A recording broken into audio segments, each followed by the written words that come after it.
বন্ধুরা, আমি আপনাদের জন্য একটা নতুন ভিডিও নিয়ে হাজির হলাম। আমি হচ্ছি ডিম্পল আক্তার। আমার ইউটিউব চ্যানেল আছে ডিম্পল আক্তার নামে।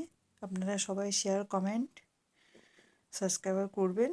হ্যাঁ, আমি ভাবলাম সারাদিন তো ডিউটি করি, তা আপনারা হয়তো ভাববেন দিদির খাওয়ার ভিডিও তো কোনো দিন আমাদের সঙ্গে শেয়ার করে না। তা ভাবলাম আজকে একটা নাহলে ছোট্ট ভিডিও করে শেয়ার করি। ঠিক আছে, আজকে আমার রাতের মেনু হচ্ছে চিকেন চাপ, 4 পিস রুটি, 2টো কলা, 1 কাপ দুধ আর প্রোটিন পাউডার। সারাদিন ডিউটি করলে তো হবে না, একটু খেতেও হবে ভালো মন্দ। ঠিক আছে, আমি প্রতিদিনই মাংস খাই রাতের বেলায়।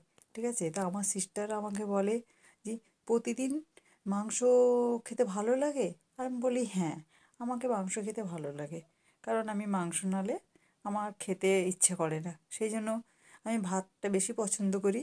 কিন্তু আজকে যেহেতু ডিউটিতে একটু লেট হয়ে গেছে, সেই জন্য আজকে আমি মাংস রান্না করতে পারলাম না। ঠিক আছে, আজকে আমি ক্যান্টিন থেকে 4খানা রুটি নিয়ে নিলাম, আর 2 পিস চিকেন নিয়ে নিলাম রেস্টুরেন্ট থেকে। আর দুধ তো আমি ডেলি নিয়ে আসি।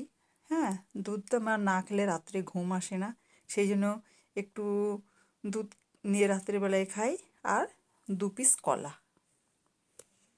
আমার ভিডিও যদি আপনাদের ভালো লাগে তাহলে আমাকে শেয়ার, কমেন্ট, সাবস্ক্রাইবার করবেন। Bye bye.